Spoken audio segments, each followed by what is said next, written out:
Seja bem-vindo ao nosso canal. Antes de continuar, deixe um like nesse vídeo. Inscreva-se no canal para continuar recebendo novos vídeos. Do texto. Deixa-me falar de outra coisa aqui. Só mais um ponto. Então, terminando, regras básicas. Note aí. Primeira, lembre quando você for interpretar que a mensagem central da Bíblia é a revelação de Deus em Jesus Cristo. Aquilo que nós chamamos de história da redenção. É importante, quando você está lendo um livro, você ter uma ideia do que é que o livro está falando. Não é isso? Se você for ler um livro de geografia pensando que ele é um livro de física, né, não vai fazer sentido. Mas então você tem que entender o que é que você está lendo. Você está lendo a revelação inspirada, registrada dos atos salvadores de Deus na história, da qual Jesus Cristo é o centro. Segunda regra, a melhor intérprete da Bíblia é a Bíblia. Você está lendo, por exemplo, Lucas e diz assim: bem-aventurados os pobres, porque deles é o reino dos céus. Aí você diz, puxa, Jesus está dizendo que todo pobre vai para o céu. Mas peraí, como é que Mateus diz isso? Mateus diz, bem-aventurados os pobres de espírito. Ah, entendi. Mateus me ajuda a entender Lucas. Que tipo de pobreza Jesus está se referindo? É a humildade, né, que é chamado no Oriente de pobreza espiritual. Eu sei que em português tem outro sentido, né? Mas no Oriente o pobre de espírito era o humilde.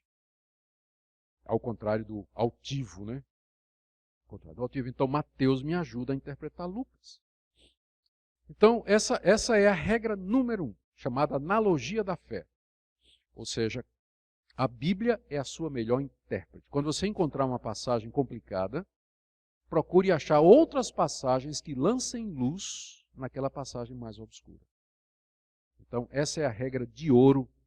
A Bíblia é a sua melhor intérprete. Outra, o Antigo Testamento é interpretado pelo Novo. Você não é judeu, você é cristão. E se você é cristão, significa que você lê o Antigo Testamento à luz do Novo. Você interpreta o Antigo à luz do Novo. O Novo funciona como um filtro para se entender. Então, fazendo isso, por exemplo, uma regra básica é: tudo aquilo que está no Antigo Testamento e que não é confirmado do Novo, passou. O que está no Antigo Testamento e não está confirmado no Novo, passou. Não é válido mais para nós hoje. E aí você já vai deixar de fora um monte de coisa, né?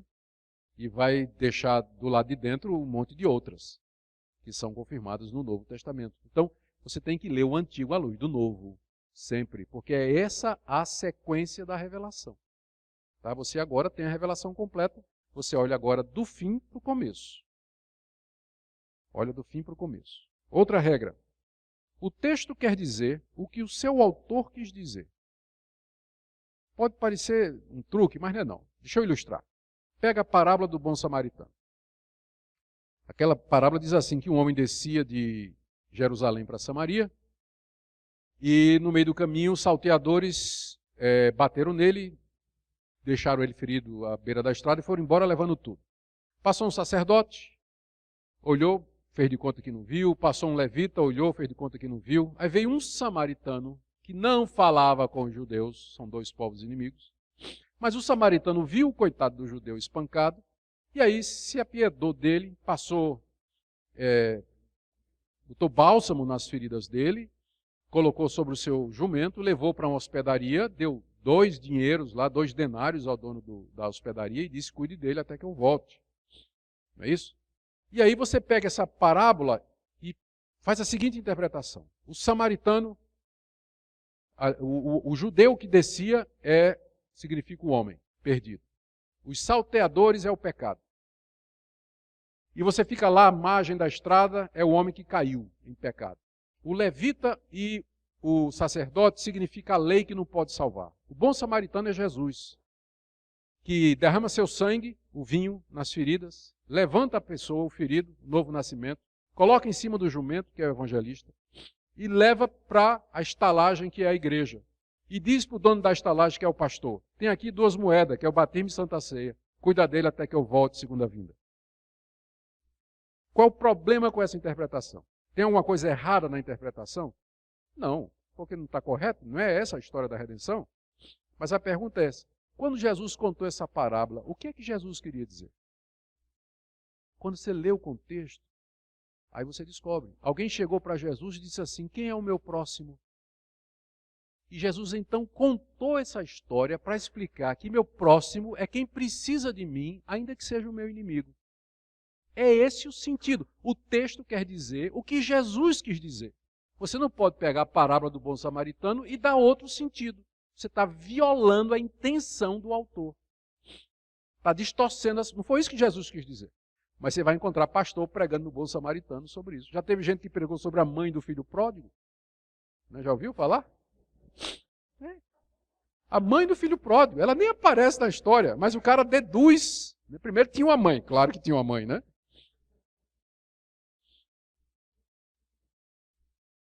Então, o texto quer dizer o que o autor quer dizer. Sua primeira pergunta, quando você está interpretando a Bíblia, é o seguinte: o que é que Jesus quis dizer? O que é que Paulo quis dizer? Você não pode dar interpretações diferentes diferente da intenção do autor do texto, porque você mesmo não gostaria se alguém fizesse isso com uma coisa que você escrevesse, não é verdade?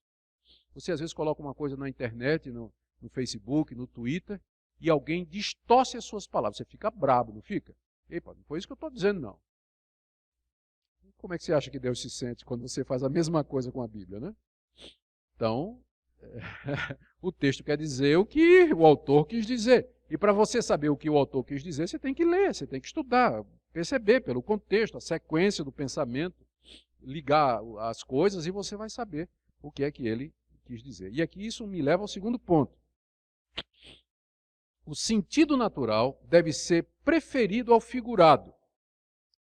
As pessoas têm uma tendência muito grande de interpretar a Bíblia figuradamente, espiritualmente, fazer alegorias, quando às vezes o sentido é simples. O sentido é aquilo, o sentido óbvio. Não tem nada além do texto que não esteja contido nas palavras. O sentido está contido nas palavras. Não existe uma verdade por trás do texto, um sentido oculto que só os eruditos e os capazes poderiam descobrir. Como aconteceu muito na Idade Média, quando a Igreja Católica começou a criar doutrinas, então apareceram os intérpretes que começavam a dar interpretações figuradas para a Bíblia, surgiu a famosa quadriga. A quadriga dizia que cada passagem bíblica tinha 4 sentidos. O natural, que era o bruto, que estava na cara. Depois o anagógico, que era uma lição moral. Depois o cristológico, que apontava para Cristo. E o espiritual, que era o que tinha a ver com a minha salvação. Então, por exemplo, quando encontrava a palavra Jerusalém, Jerusalém significava, primeiro, a capital de Israel, segundo, a igreja que está no céu, terceiro, o meu lar celestial quando eu morrer, e quarto, significa a maneira que eu devo andar nesse mundo. Mas quando Mateus escreveu Jerusalém, ele quis dizer tudo isso? Não. Quando ele escreveu Jerusalém, estava se referindo à capital de Israel. Então tem muita gente que vai ver sentido espiritual, né, na Bíblia, que não tem. Orígenes, que foi um dos primeiros a fazer isso, um cara do século III, se não me engano, quarto ou segundo, por aí.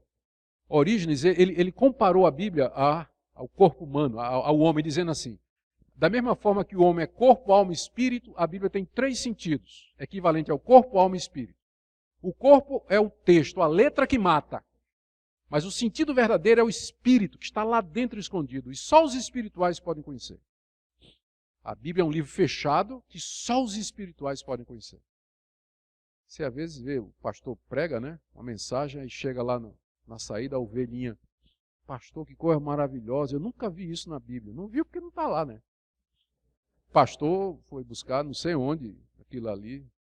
Não está lá. Então,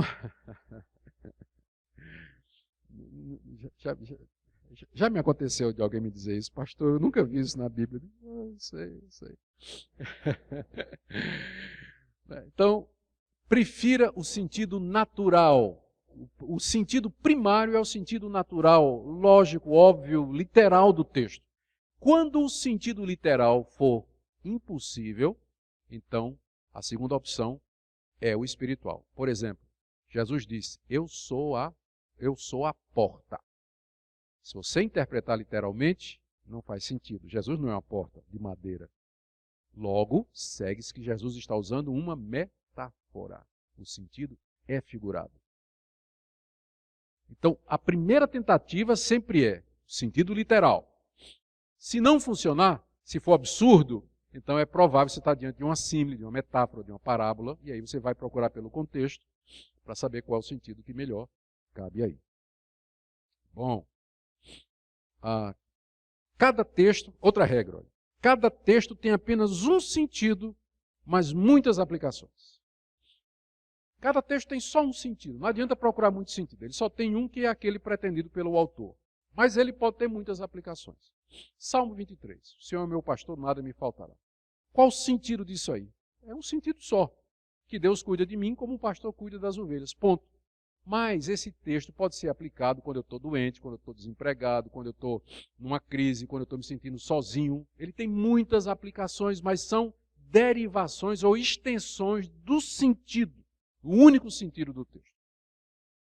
É porque as pessoas acham que a Bíblia tem muitas... Não vê o pessoal dizendo isso? Não, a Bíblia tem muitas interpretações, você pode interpretar de qualquer maneira. Peraí, como interpretar de qualquer maneira? Você queria que alguém fizesse isso com o seu contrato de trabalho, lá na sua empresa? Seu chefe dissesse, tem muitas interpretações, vou diminuir o teu salário. Você queria? Mas por que? Não quer, né? Mas quando chega na Bíblia, né, cada um quer interpretado de qualquer jeito. É por isso que tem essa confusão aí. Porque tem algumas regrinhas simples, né, que eu estou dizendo aqui, que nos ajudam. E por fim, gente, todo texto deve ser entendido à luz de seu contexto. O contexto é o que vem antes e o que vem depois. Tem um contexto imediato, que são os versículos que estão antes e depois. Tem um contexto mais remoto, que é o capítulo todo, e às vezes o livro todo. A melhor coisa é você estudar livros inteiros da Bíblia. Estude livros inteiros. Lembra aquelas caixinhas de promessa? Vocês lembram daquela caixinha de promessa?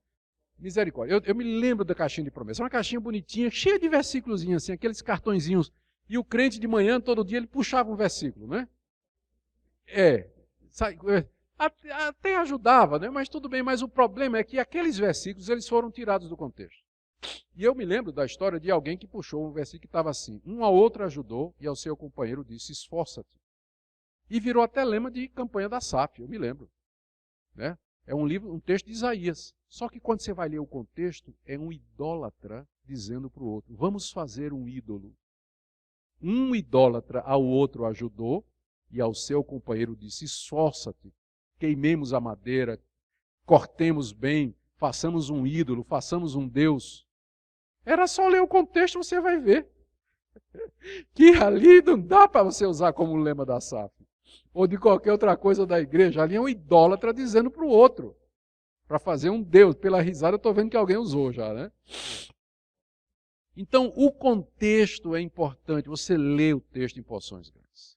Gente, eu termino aqui com indicações bibliográficas. Tá? Olha aí, ó.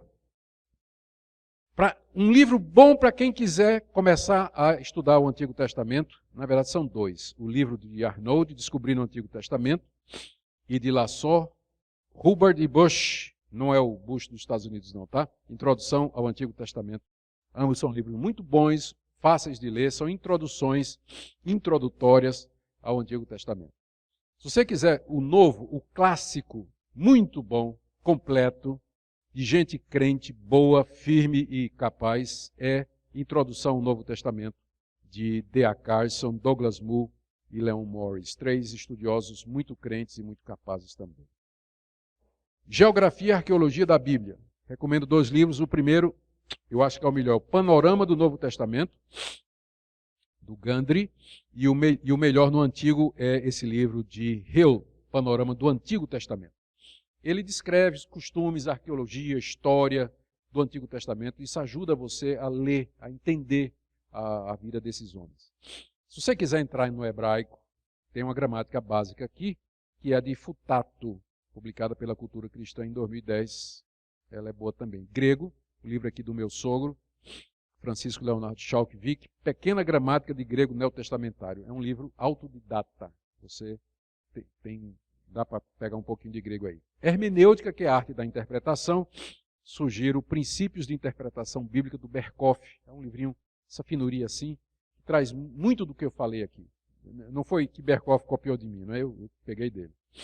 Teologia Bíblica do Antigo Testamento, aqui já é mais profundo, mas é uma interpretação teológica do Antigo Testamento, do Palmer Robertson, O Cristo dos Pactos. Esse livro também dá uma versão muito boa.